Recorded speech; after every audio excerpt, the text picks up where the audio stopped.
নমস্কার, আমি মধুমিতা। জ্যোতিষ সমীরণ এই চ্যানেলে আপনাদের সকলকে স্বাগত। আশা করি সকলে ভালো আছেন। আজকে আমি বলবো জানুয়ারি মাসে যারা 4 তারিখে অথবা 13 তারিখে অথবা 31 তারিখে অথবা 22 তারিখে যারা জন্মগ্রহণ করেছেন তাদের চরিত্র, তাদের ভাগ্য, তাদের সমস্যা, তাদের সমাধান এইগুলো আমি আজকে বলবো। প্রথমেই বলি, এই তারিখে যারা জন্মগ্রহণ করেছেন জানুয়ারিতে তাদের অনেক রকম দুর্ভোগ।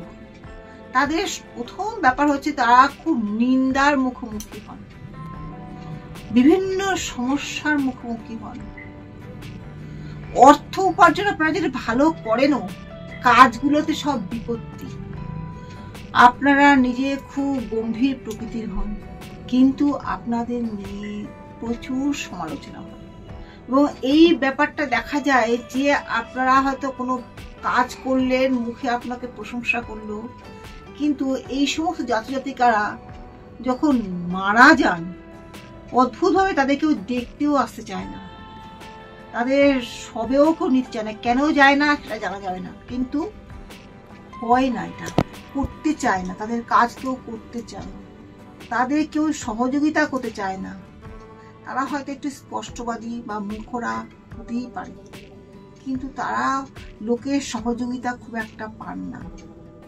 এবং আপনাদের এই যে যারা এই দিনগুলোতে জন্মেছেন তাদের দেখা যায় যে একটু ডমিনেটিং অ্যাটিটিউড, লোককে ডমিনেট করে কাজ করাবো, এই যে অ্যাটিটিউড, এই যে মানসিকতা, এটা অনেকেই নিতে পারেন না এবং অনেকেই তাতে বিরক্ত হন।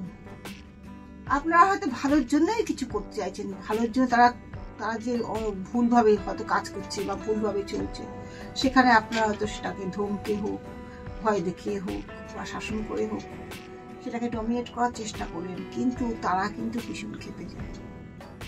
কাজগুলো হয় অসম্ভব রকমের দেরিতে, যে কাজটাই করতে যাবেন দেখা যাবে দেরিতে হচ্ছে এবং স্বাভাবিকভাবে কোনো কাজ করতে গেলে এত বাধা আসে যে মনটা দুটোই খিচিয়ে থাকে। আপনাদের কাজকে অনেকেই ব্যঙ্গ করবে, অ্যাক্সিডেন্টের যোগটা প্রবল এবং বলা যায় এই সমস্ত মানুষেরা নর্মাল কোর্সে জীবনী শক্তি অনেক বেশি হয়, কিন্তু অ্যাক্সিডেন্ট বা তার ফলাফল হিসেবে তাদের মৃত্যু হয়। হয়তো সঙ্গে সঙ্গে মৃত্যু হলো না, কিন্তু অ্যাক্সিডেন্টের ফলাফল হিসেবে তাদের মৃত্যু হলো। খুবই প্যাথেটিক সব মৃত্যু হয়, অদ্ভুত প্যাথেটিক মৃত্যু। পায়ে বা কোমরে আঘাত, এটার সম্ভাবনাটাই বেশি এবং এর ফলাফল মৃত্যুও হতে পারে। আপনাদের জীবনী শক্তি অনেক বেশি, তাই অসুখ বিসুখের মৃত্যুর যোগটা কিন্তু অনেক কম। অ্যাক্সিডেন্টে বা আঘাতে সেক্ষেত্রে মৃত্যুও হতে পারে, তাদের অনেক সময় নৃশংস মৃত্যু হতেও আমরা দেখেছি। সুতরাং এক্ষেত্রে আমরা ভয় না পেয়ে কি করব, আমরা কতগুলো নিয়ম মেনে চলব। বিশেষ বিশেষ জিনিস আমরা ধারণ করব, বিশেষ বিশেষ রং আমরা করব, বিশেষ বিশেষ দিনগুলোতে আমরা কাজ করব। অশুভ সময়ে ঘর থেকে বেরোবো না, শুভ সময় দেখে ঘর থেকে বেরোবো। অর্থাৎ অমৃত যোগ, মহেন্দ্র যোগ এইসব দেখে বের হব, কালবেলা বারবেলা এগুলো দেখে আমরা বের হব না। আপনারা অনেক রোজগার করেন, কিন্তু সেগুলো জমানো হয় না, জলের মতো বেরিয়ে যায়। যাকে এই বছরগুলো আপনাদের কেমন দেখে নিই, এই বছরগুলো আপনাদের পক্ষে বিশেষভাবে উল্লেখযোগ্য। সেই বছরগুলো আমরা স্ক্রিনে দিয়ে দিচ্ছি। 10, 13, 19, 22, 28, 31, 37, 40, 46, 49, 55, 58, 64, 76, 8, 17, 26।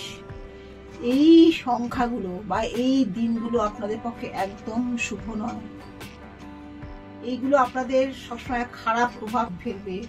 এই সময় বা এই দিনগুলো, এই যে দিনগুলো বোঝা যাচ্ছে বা এই সংখ্যাগুলো, সেগুলো কিন্তু আপনাদের ক্ষেত্রে একটা মনে রাখার মতন দিন, কিন্তু সেগুলো শুভ ক্ষেত্রে নয়, অশুভ ক্ষেত্রে।